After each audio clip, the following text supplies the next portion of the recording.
കായിക മേഖലയിലെ ഏറ്റവും പ്രധാനപ്പെട്ട വിശേഷം ഇന്ത്യൻ വനിതകൾ ലോകകപ്പ് ക്രിക്കറ്റിന്റെ ഫൈനലിൽ കടന്നിരിക്കുന്നു. അതെ, വനിതാ ഏകദിന ക്രിക്കറ്റ് ലോകകപ്പിൽ ഇന്ത്യ ഫൈനലിലെത്തിയിരിക്കുന്നു. സെമിയിൽ ഓസ്ട്രേലിയയാണ് 5 വിക്കറ്റിന് ഇന്ത്യൻ വനിതകൾ മറികടന്നത്. ജമീമ റോഡ്രിഗസിന്റെ സെഞ്ചുറി കരുത്തിലാണ് ഇന്ത്യയുടെ ജയം. ഞായറാഴ്ച നടക്കുന്ന ഫൈനലിൽ സാക്ഷാൽ ദക്ഷിണാഫ്രിക്കയാണ് ഇന്ത്യയുടെ എതിരാളികൾ. മഹേഷ് പോലൂർ വിശദാംശങ്ങൾ നൽകും സ്പോർട്സ് ഡെസ്കിൽ നിന്ന്. മഹേഷ്, 3 തവണ ഇന്ത്യ ഫൈനലിൽ എത്തിയിട്ടുണ്ട്. പക്ഷെ ഇതുവരെ വനിതാ ലോകകപ്പ് ക്രിക്കറ്റിൽ ഒരു കിരീടം നേടാൻ സാധിച്ചിട്ടില്ല. ഇക്കുറി ആ ഒരു കാത്തിരിപ്പ് അവസാനിക്കുമോ? സൈഫു, നമ്മൾ അങ്ങനെ തന്നെ വിശ്വസിക്കണം. കാരണം ഫൈനലിനേക്കാൾ വലിയൊരു ഫൈനലാണ് ഇന്നലെ ഓസ്ട്രേലിയക്കെതിരെ യഥാർത്ഥത്തിൽ നടന്നത്.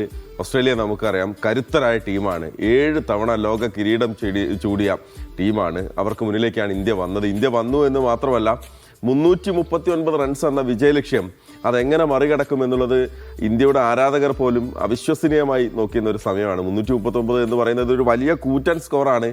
ഇന്ത്യ ഇതുവരെ 265 റൺസിന് മുകളിലുള്ള ഒരു സ്കോർ അടിച്ചെടുത്തിട്ടില്ല എന്നുകൂടി ഓർക്കണം.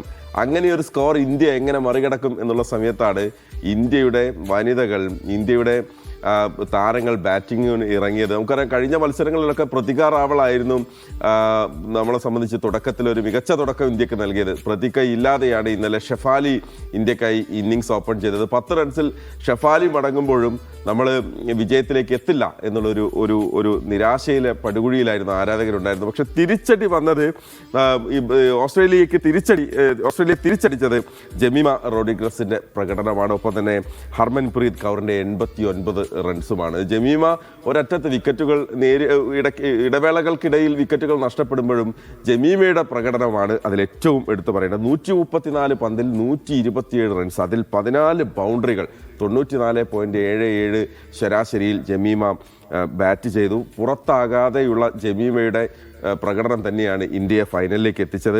സ്മൃതി മന്ദന തുടക്കത്തിൽ 24 റൺസ് എടുത്ത് സ്മൃതി മന്ദന പോയി. സ്മൃതി മന്ദന പോകുമ്പോഴും അവരുടെ ഒരു സ്ട്രെയിറ്റ് ബൗളറുടെ തലയ്ക്ക് മുകളിലൂടെയുള്ള അവരുടെ മനോഹരമായ ഒരു സിക്സർ ഒരു പക്ഷേ ഈ ലോകകപ്പിലെ തന്നെ ഏറ്റവും ക്ലാസിക് ഷോട്ടുകളിലൊന്ന് എന്ന് നമുക്കതിനെ വിശേഷിപ്പിക്കാം. 24 പന്തിൽ 24 റൺസ് എടുത്താണ് സ്മൃതി മന്ദന പുറത്തായത്. നേരത്തെ പറഞ്ഞതുപോലെ ക്യാപ്റ്റൻ ഹർമൻപ്രീത് കൗറിന്റെ ഒരു മികച്ച ഇന്നിങ്സും ഇന്ത്യക്ക് വലിയ തുണയായി. 89 റൺസ്, 10 ബൗണ്ടറികൾ, 88 പന്തിൽ നിന്ന് ഹർമൻപ്രീത് കൗർ നേടി. ദീപ്തി ശർമ്മ വന്നു 17 പന്തിൽ അതിവേഗം 24 റൺസ് കണ്ടെത്തിയതും ഇന്ത്യയെ സംബന്ധിച്ചിടത്തോളം മികച്ച തുണ. റിച്ച ഘോഷ് എത്തി 16 പന്തിൽ 26 റൺസ്. അപ്പം ഈ അവസാന നിമിഷങ്ങളിലേക്ക് എത്തിയപ്പോൾ ഇന്ത്യയെ സംബന്ധിച്ചിടത്തോളം വലിയ പ്രതിസന്ധിയിലേക്ക് പോയിരുന്നു. 10 ഓവറിൽ 82 റൺസ്, 6 ഓവറായപ്പോൾ അത് 48 റൺസിലേക്ക് എത്തി. 4 ഓവറിലേക്ക് എത്തിയപ്പോൾ അത് 29 റൺസിലേക്ക് എത്തിയപ്പോഴാണ് നമ്മൾ ഈ കളി ജയിക്കും എന്നുള്ളൊരു പ്രതീക്ഷ വന്നത്. എന്തായാലും ഓസ്ട്രേലിയയെ സംബന്ധിച്ചിടത്തോളം അവർക്ക് ഒട്ടും പ്രതീക്ഷിക്കാത്ത ഒരു തോൽവിയാണ്. ഇന്ത്യയെ സംബന്ധിച്ചിടത്തോളം അവിശ്വസനീയമായ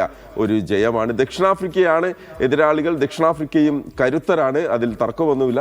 മറ്റൊരു പ്രത്യേകത, ഏകദിന ക്രിക്കറ്റ് ലോകകപ്പിൽ പുരുഷന്മാരുടെ ഏകദിന ക്രിക്കറ്റ് ലോകകപ്പിലെ ഫൈനലിന് സമാനമായി ഇന്ത്യ ദക്ഷിണാഫ്രിക്ക ഫൈനൽ കൂടി വരുന്നു എന്നുള്ളതാണ്. പക്ഷെ അന്ന് ജയം ഇന്ത്യക്കായിരുന്നു. അപ്പോൾ ഇന്ന് ഈ ഫൈനൽ മത്സരത്തിൽ ഇന്ത്യയുടെ ജയം, വനിതാ ക്രിക്കറ്റിലും ഇന്ത്യ കിരീടം ഉയർത്തും എന്ന് നമ്മൾ പ്രതീക്ഷിക്കുകയാണ്. ഇന്ത്യയുടെ ഓൾറൗണ്ട് പ്രകടനമാണ്.